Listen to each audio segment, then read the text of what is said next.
राम राम जी, सारण है। मैं आपका साथी आर के। बात करेंगे खेल कोटे के बारे में। कोर्ट केस का एक फैसला आया है ग्रुप डी खेल कोटे के बारे में। और आप चैनल पर नए हैं तो चैनल को सब्सक्राइब कर लेना। साथ में जो है अपना जो टेलीग्राम ग्रुप है आर के न्यूज अपडेट के नाम से, उसका लिंक डिस्क्रिप्शन में है। उसको सभी साथी खेल कोटे वालों से अनुरोध रहेगा, सभी साथी उसको जरूर ज्वाइन कर लेना। वहां पे जो भी पीडीएफ आती है नई, या फिर जो भी ऑर्डर आते हैं, जो भी नई अपडेट आती है, वहां पे मैं डालता रहता हूँ, तो उसको जरूर ज्वाइन कर लेना। तो ये जो ऑर्डर रहेगा वो रहेगा 2018 की भर्ती वालों के लिए, ठीक है। 2018 की भर्ती वालों की एक लिस्ट बचती है। 2022 के अंदर, मार्च के अंदर डीबी हुई थी, ठीक है। 219 की तो लिस्ट लग गई थी इलेक्शन से पहले, 219 की तो लगा दी थी। एक लिस्ट और बचती है, वो और लगनी है। अब एचएसएससी की तरफ से क्या कहा गया, जो केस है वो विनय कुमार के साथ है, यानी सचिव है जो स्टाफ सिलेक्शन कमीशन के हरियाणा एचएसएससी के। उन्होंने अब क्या कहा है, कब ये लिस्ट लगाने वाले हैं, ठीक है, कितने बच्चों की लिस्ट लगेगी, इस पे चर्चा कर लेते हैं। ये इंग्लिश वर्जन में है, हिंदी वर्जन में आपको ले चलता हूं ताकि आपको अच्छे से समझ में आए। तो प्रतिवादी यानी जो सचिव हैं की ओर से श्री विनय कुमार, सचिव हरियाणा कर्मचारी चयन आयोग पंचकुला का हलफनामा दायर किया गया है, जिसे रिकॉर्ड में लिया गया है। क्या कहा है सचिव ने कि प्रतिवादी के विद्वान वकील ने निर्देशानुसार प्रस्तुत किया कि ग्रुप डी ईएसपी श्रेणी के 112 पदों के लिए पात्र पाए गए 87 व्यक्तियों की स्तुति की गई है तथा उन्हें नियुक्ति पत्र जारी किए जाएंगे तथा आज से 4 सप्ताह के भीतर, यानी 28 दिन के भीतर, ठीक, 28 दिन के भीतर कितने, कब से, वो भी आपको मैं नीचे दिखा दूंगा। यानी ये कल ही ऑर्डर आया है, तो 28 दिन के अंदर अंदर जो है कार्यभार ग्रहण कराया जाएगा। यहाँ यह भी ध्यान देने योग्य है कि जिन उम्मीदवारों के मामले में खेल प्रमाण पत्र का सत्यापन चल रहा है, जिनकी वेरिफिकेशन चल रही है, 148 में से लगभग 87 ही आए थे वैलिड, तो उसके संबंध में उक्त प्रक्रिया उक्त अवधि के भीतर पूरी कर ली जाएगी। यानी 28 दिन के अंदर अंदर वह प्रक्रिया भी पूरी कर ली जाएगी।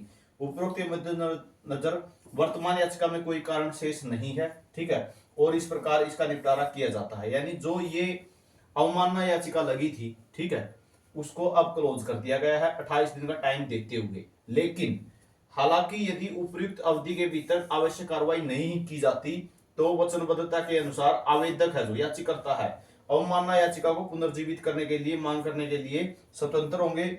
उस स्थिति में दोषी संबंधित अधिकारी मुकदमेबाजी खर्च के लिए याचिकाकर्ता के पक्ष में अपनी जेब से 50,000 रुपए की अतिरिक्त राशि का भुगतान करने के लिए उत्तरदायी होगा। यानी सचिव साहब को क्या है, 50,000 रुपए देने पड़ जाएंगे जो याचिकाकर्ता है उसको, अगर 28 दिन के अंदर इसका जो है ज्वाइनिंग नहीं दी जाती है, यानी लिस्ट जारी नहीं की जाती है एचएसएससी की तरफ से, तो जो है 50,000 रुपए सचिव साहब को देने होंगे।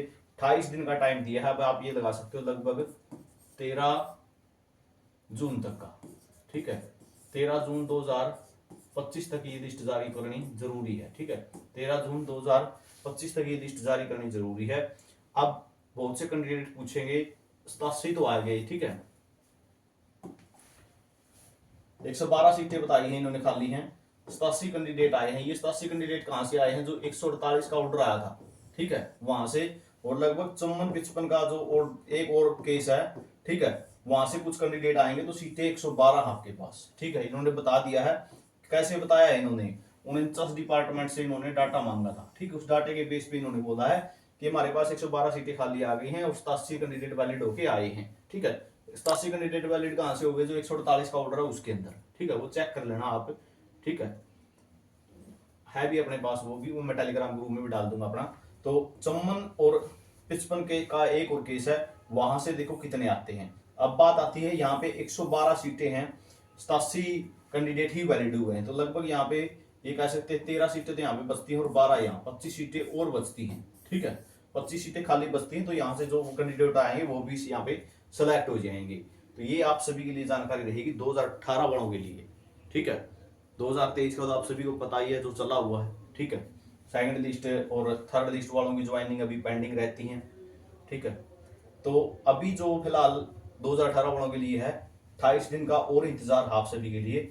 और इस लिस्ट के लगते ही 2018 वालों की इस लिस्ट के लगते ही जो है कंप्लीट हो जाएगी 2018 की भर्ती का। कोई भी लिस्ट पेंडिंग नहीं रहेगी, चाहे वो खेल कोटे की हो चाहे अन्य भर्तियों की बात हो, कोई लिस्ट पेंडिंग नहीं रहेगी, क्लियर हो जाएंगी 2018 वाली लगते ही, ठीक है। मामला किसका रह जाएगा, सिर्फ और सिर्फ 2023 की भर्ती का, ठीक है। तो ये जानकारी आप सभी के लिए रहेगी। सभी साथी टेलीग्राम ग्रुप को जरूर ज्वाइन कर लेना।